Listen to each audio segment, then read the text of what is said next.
Ann Coulter, a best-selling author, has got a big new book she's working on right now. And, of course, you should get her book, In Trump We Trust. And get her book, Adios America. If you're concerned about the wall, the border, and read her columns, go to AnnCoulter.com and follow Ann Coulter on Twitter. Ann Coulter, how you doing?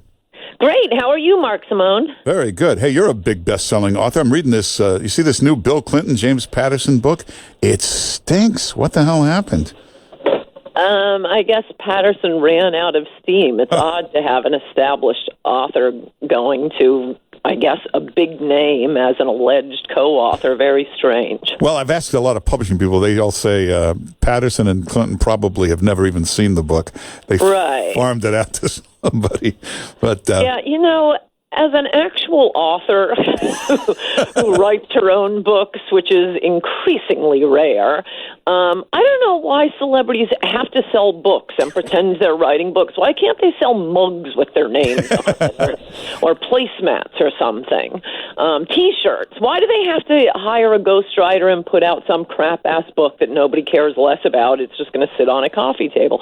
It's really annoying to have them mixing things up. I guess it's a compliment that they consider it such an admirable thing to actually write a book, but, maybe they should try doing it.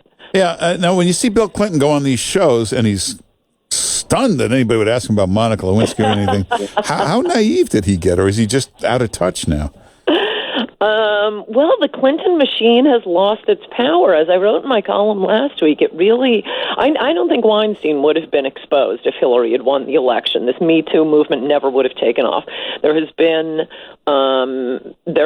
just a Praetorian Guard protecting progressive perverts for 20 years now. Everybody knew it. We saw what happened to first, Clarence Thomas for things he didn't do, but even if he had, it was just dirty talk in the office.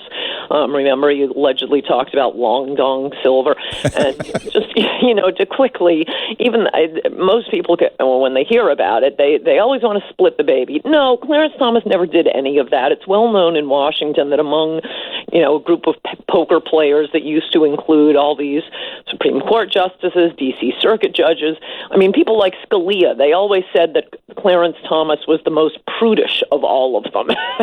And when you're talking about a crowd that includes Scalia, in any event, alleged dirty talk, which wasn't true, and then just, constant predation on women by Bill Clinton when you have the entire feminist movement leaping to his defense. So it's been open season on liberal women or anyone who gets around any predatory liberal man. So no, I think this is quite a shock for Bill Clinton to ever be asked about this and not be told, oh, sir, yes, you're right. You saved the Constitution by repeatedly ejaculating on an intern. Thank you. So I love that Bill Clinton approach, though, when Coulter asked him some tough questions, but, why didn't you apologize? And he does that victim routine. I tried to apologize. They wouldn't let me. I wanted to. It's like he's always the victim in every sentence. I know. I am sort of glad that the younger generation can become familiar with this Elmer Gantry. Really, wow, do not talk to me about Trump after we had Bill Clinton. Oh, no. And the other thing we saw, of course, was with the interview with Craig Melvin. And I salute Melvin for asking him. Melvin's always been one of my favorite reporters on MSNBC or hosts. He does seem like a straight shooter. There are a few, even in the belly of the mainstream media. But the way Clinton reacted, the explosion, that's old hat with Clinton, too.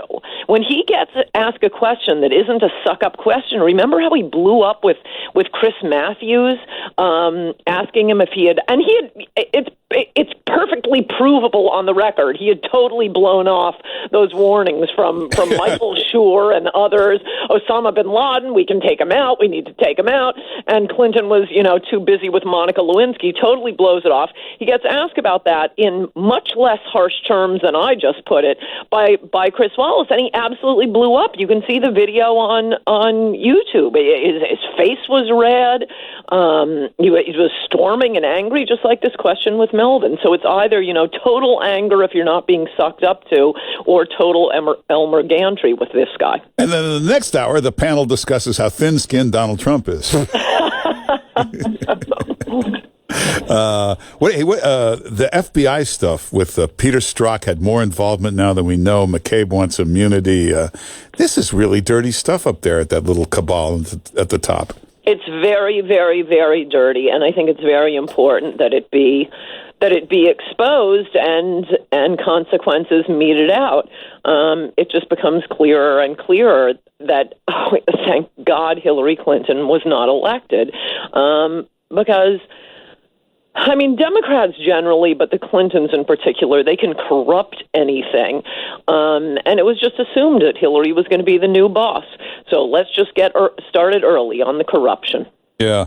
So what do you think will happen, though? I mean, obviously, Jeff Sessions will not get the job done at some point.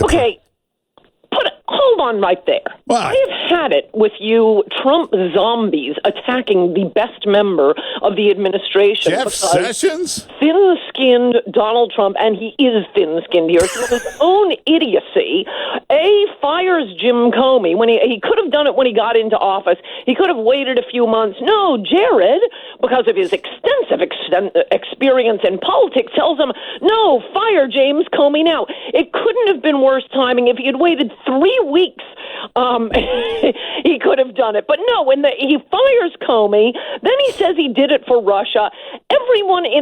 Ask any lawyer, ask the stupidest lawyer you know, some of which I could name that we'd all know right now. If an attorney general has to recuse himself from investigations into a campaign he was associated with, of course he had to recuse himself. This has nothing to do with Sessions. It has everything to do with Trump and this infantile trolling your own attorney general here. Sessions is the only one doing anything on Trump's central campaign promise, which Trump seems to have forgotten. All right, but it was Sessions said to himself. And now all he does to Sessions is send him nasty tweets on across social media. Fire him if you don't want. Yeah, I agree. Fire him. But isn't it Sessions that said, Rod Rosenstein, he'd be good for the Justice Department? That's almost as bad, but not quite as bad as the President of the United States saying, I know who should run this country, Jared! That's true. All right, for God's sake, there isn't one decent person in the White House. I'm not the biggest Jared fan. He's like the Bobby Kennedy of this whole deal. He's the least of the problems. I don't mean to be specifically going after him. How about Rod Shaw? Trump has brought in all of these Bush people, all of the pro-amnesty people. That's who's advising. He has Nikki Haley at the UN. Give me a break. Sessions is the one bright light in this administration, and he's the only one doing anything on immigration, unlike the guy who ran on, let me think. Oh, yeah, immigration. Are you okay? Oh, my gosh, you Trump bots. And Fox News, the whole problem is Jeff Sessions, the one guy who's doing anything good. Why don't you take a couple aspirin and lie down? That was pretty good. Boy, you're like Bill Clinton. I am like Bill Clinton when you attack my love, Jeff Sessions.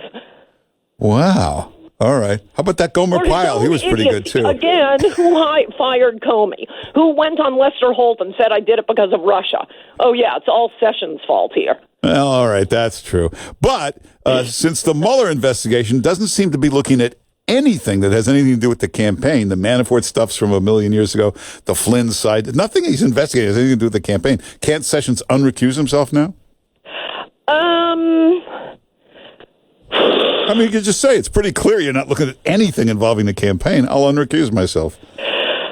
I'm not. I mean, ultimately, the question there is whether Mueller should be fired. And there, although it is quite obviously a witch hunt, it is outrageous. I think Mueller and his investigators are utterly biased and corrupt, though I'm not 100% sure about that, but I am 90% sure about that. Okay, so Trump could fire them. Yeah. But Mueller's like a bad contractor. It's like a 6-week... I want to see a little bit more. Yeah, Mueller's like this contractor. It's a 6-week job, and a year later, he's barely started. But I think we want him to fail a little bit more. I mean, there's not going to be anything there. The worst thing is that he's ruining people's lives like Manafort and Carter Page and that poor guy, Papadopoulos, and so on and so forth. I mean, people's lives, there's a lot of money gets spent for this kind of nonsense. In the end, Trump should pardon them all and give them jobs. They'd be better than the people he has in the White House now. But I think we need to see it, put up or shut up at some point pretty soon with Mueller. I think politically it's actually better for Trump because it has become so corrupt and so awful. Let's just expose the whole thing. All right. There is a story breaking, though. The Department of Justice watchdog is going to find Comey guilty of exceeding authority. I think that's the IG report, because they're going to get Comey in a couple things. So far, the first report is only on his treatment of the whole Hillary email business. He hasn't even started on the corruption of the FBI to get Trump during the campaign. And by the way, something else I believe you criticized Sessions for, Dan was right about, and Sessions was right about. No, you want this guy, Michael Horowitz, doing it. He seems like an absolute straight shooter. He has exposed. He's not only exposing corruption on the Trump side. He's the one who's been bringing all this stuff forward about the corruption, exposing Peter Strzok, getting Strzok off the Mueller investigation. And he was the Inspector General of the Department of Justice under Obama.